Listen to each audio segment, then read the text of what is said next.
Haute Couture, a podcast by Chanel.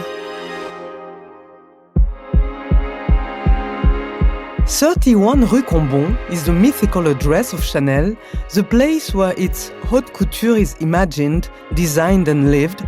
This is where I've arranged to meet filmmaker and screenwriter Ramata-Toulaye Sy. Bonjour. Hello. Hello, I'm Ramata. Nice to meet you. We'll be going to Gabrielle's apartment today. Oh, with pleasure. I'll follow you. Let's go. It was in 1918, 3 years after opening her couture house, that Gabrielle Chanel acquired 31 Rue Cambon. Here, she installed her workshops, where the house haute couture clothes are still made today. Also, on the first floor, at the top of the stairs, is her apartment. Gabrielle didn't live there, but it's where she received friends and artists and spent hours reading or working. Nous sommes dans l'entrée, il y a beaucoup de paravents. We're in the hallway. There are lots of screens, lots of mirrors, and wheat. I know that Gabrielle Chanel was very fond of the symbolism of wheat. Wheat brings you luck, and I've heard that it was her lucky charm, especially as she came from the countryside. And for her, wheat was a symbol of wealth. And to have all that energy and good luck, she surrounded herself with wheat.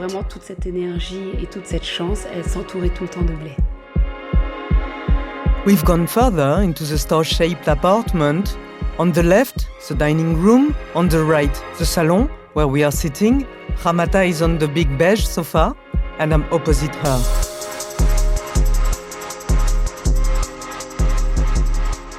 How would you describe this place? I understand you discovered it recently.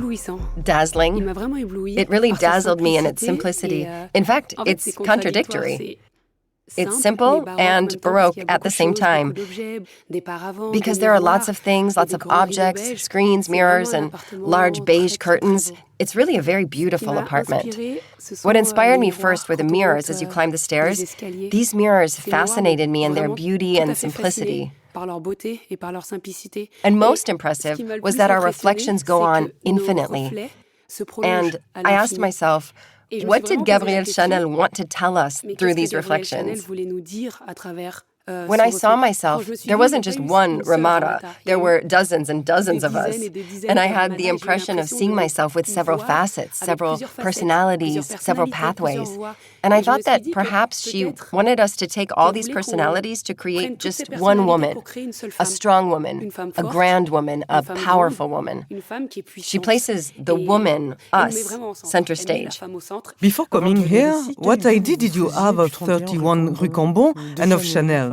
What perception did you have? To be honest, I didn't know this mythical address, 31 Rue Cambon, but the idea I had of Chanel was elegance, Parisian elegance, the Parisienne in all her beauty, and the allure, the woman with a chic and sophisticated allure, but always with simplicity. Because Parisians are always seen as very fashionable, but also very simple. And that's the idea I had of the House of Chanel. Since visiting Rue Cambon, has the perception you had of the House of Chanel changed at all, or not? Of course.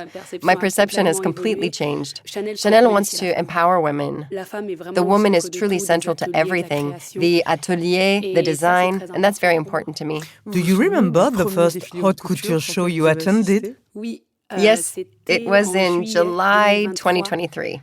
It was my dream to see a haute couture show. It was something grandiose. I feel that in haute couture, I'm transported into a dream. You're a filmmaker and also a screenwriter, so you're obviously interested in narrative forms. Is a fashion show a narrative form that you discovered or that interests you? It's like in a work of fiction, nothing is impossible.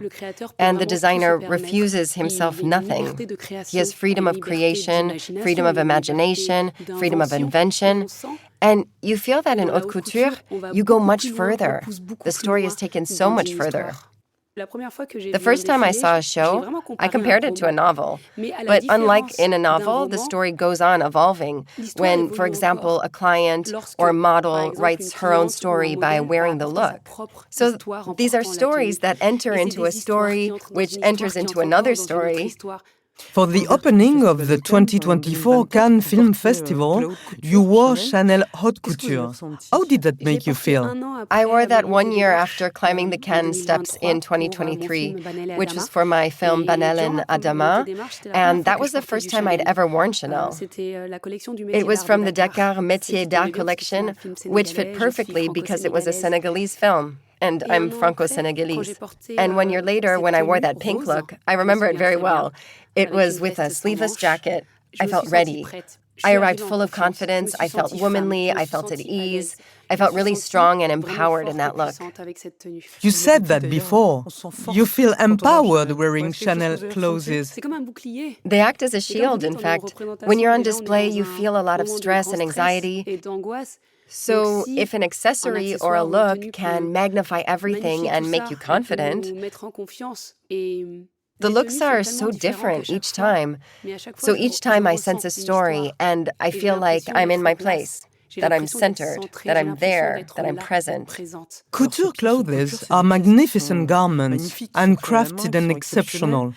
Is there something almost magical or wondrous about them? I think this is something that greatly interests you in your work and in your literary taste. I read that you started with Harry Potter, then Toni Morrison, then Gabriel Garcia Marquez, magical realism. Your film also draws on that. Is it something that you're into? It's true, I grew up with Harry Potter, and I fell in love with books very young. And to me, these are fantastical stories full of wonderment in which magical realism gives me freedom, the freedom of creation, in fact. And I think we find this freedom of creation in haute couture.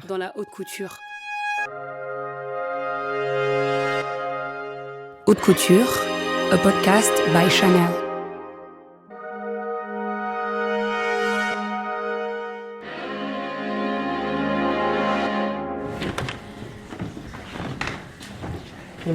There are a lot of mirrors, a lot of chandeliers, a lot of lamps. The apartment has a lot of light sources. It's especially a room where you can work and come up with ideas. When I came in, I thought, I want the same library. It really amazed me. I didn't know she was such a book lover. All these books are impressive and make you want to read, to sit down on the sofa, take a book, and escape. Does it immediately reassure you when you enter someone's home and see books everywhere? Yes, it does, because I know we have something in common. If she was alive today, we'd have lots of long discussions. On her beige sofa. On her beige sofa.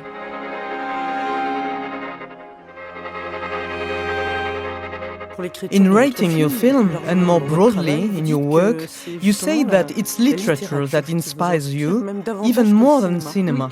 Yes. At first I was a bit ashamed to say that, but now I totally accept it. Literature made me who I am.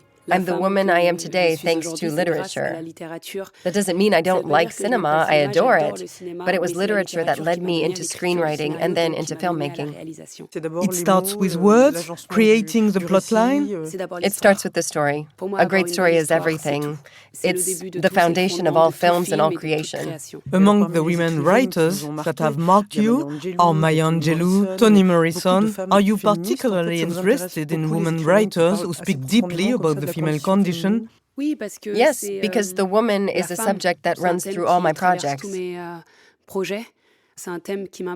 It's a very important subject. Can we choose the woman we want to be? There's not just one woman, there are several women. That's why I love the House of Chanel. And I think that's what Gabrielle Chanel wanted to do, to show you that there isn't just one woman. She said that with her mirrors. There are several women and there's not just one definition of femininity. And through my films and my writing, I try to find my definition of femininity. Do you feel like it's a long process of research? Will it evolve? I don't think I'll ever find the answer, and I think it will evolve. Gradually, I find mini answers. They don't add up to the big answer, but they allow me to evolve in my life, because I feel that my screenplays also speak to me through my own life. The more I write a screenplay, the more I answer a question. It's the same thing with haute couture collections. What's beautiful with haute couture is that the collections never die.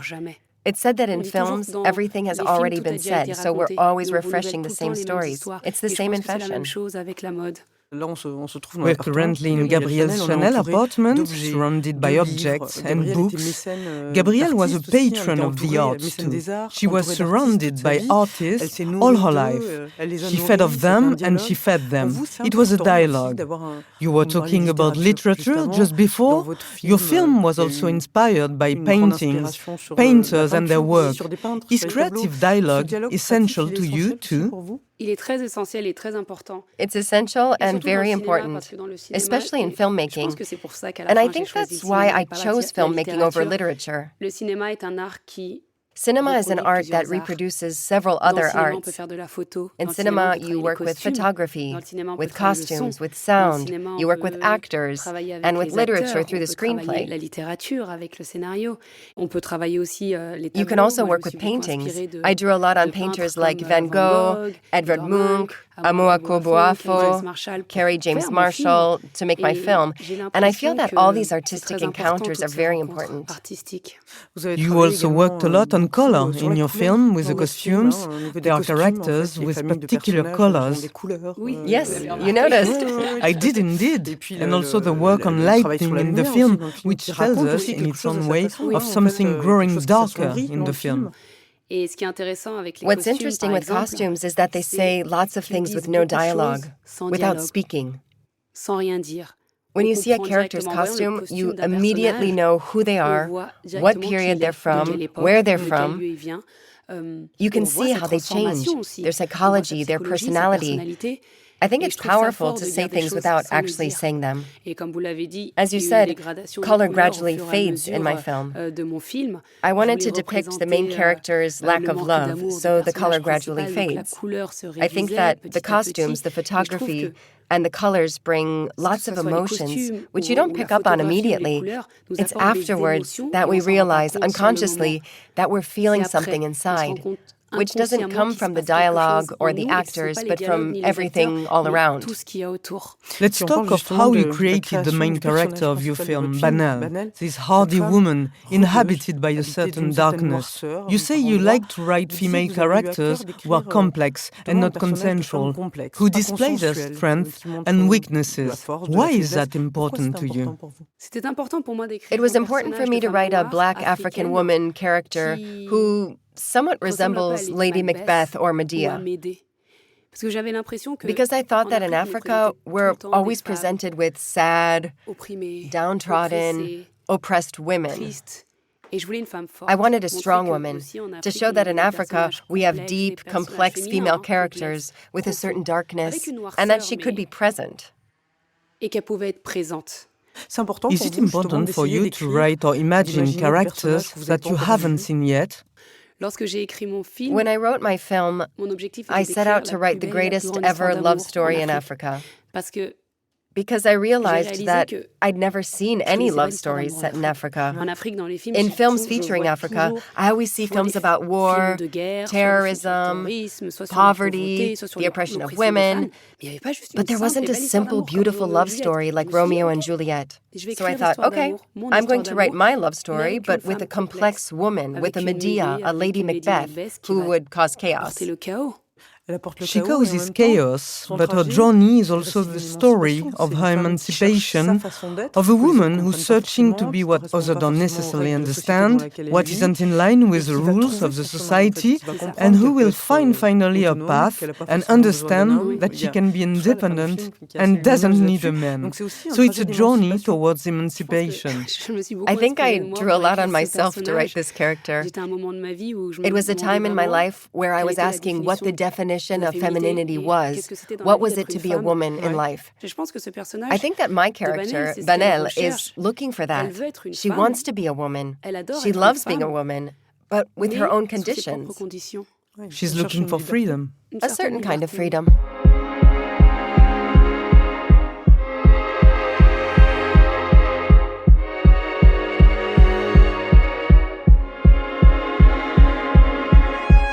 Haute Couture, a podcast by Chanel.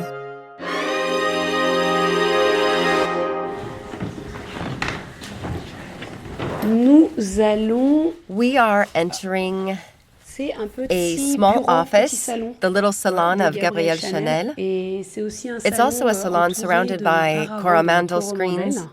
When I asked if she had brought them back from a trip to China or Asia, I was told that no, and that she adored traveling through books. She only traveled through novels and books.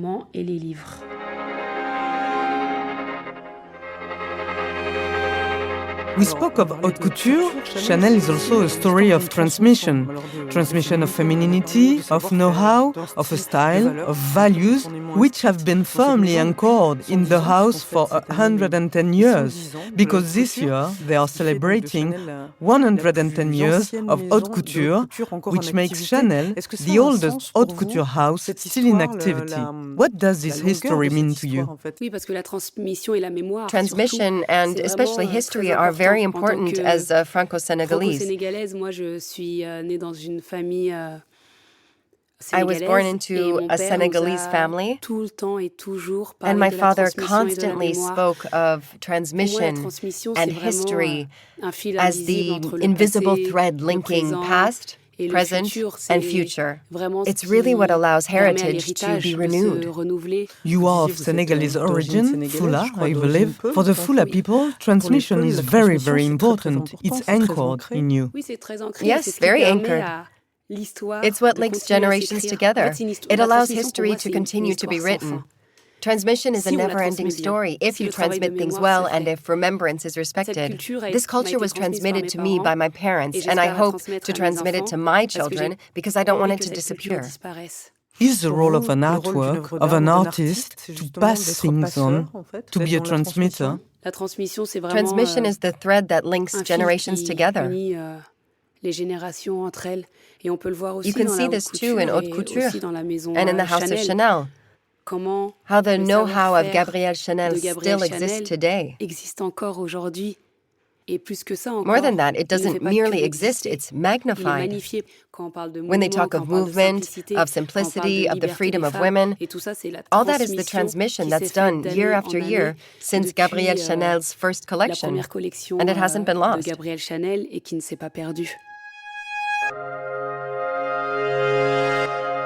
Haute Couture, a podcast by Chanel. La haute couture, haute couture takes a long time. What has time taught you? Haute couture takes a long time, like films. Films also take a long time to make, and time has taught me to be patient. Has it? It also taught me excellence. Because I think that when you do things over time and with patience, beautiful things are created, and they last. The most luxurious things are the most secret. Do you agree? Yes, I agree. I'd even say the most luxurious things are the most mysterious. It's more mystery than secrets to me. Haute couture is clothes that are made just for you, that belong just to you. What belongs just to you? What belongs just to me is my vision of the world, my heart, my emotions. They belong only to me, and that's why my works are unique and are mine, because nobody has my emotions, nobody has my mind, and nobody has my vision of the world. What is freedom for you? That's a very good question. I think it's the question of my life. For me, freedom is really a quest. It's funny because my sister recently said to me, "I don't get it, you're the freest of all of us." And yet I still don't feel free. I think I'm searching for freedom. It's a lifetime journey. It's my lifetime journey. Thank you, Ramata-Toulaye Sy. Thank you.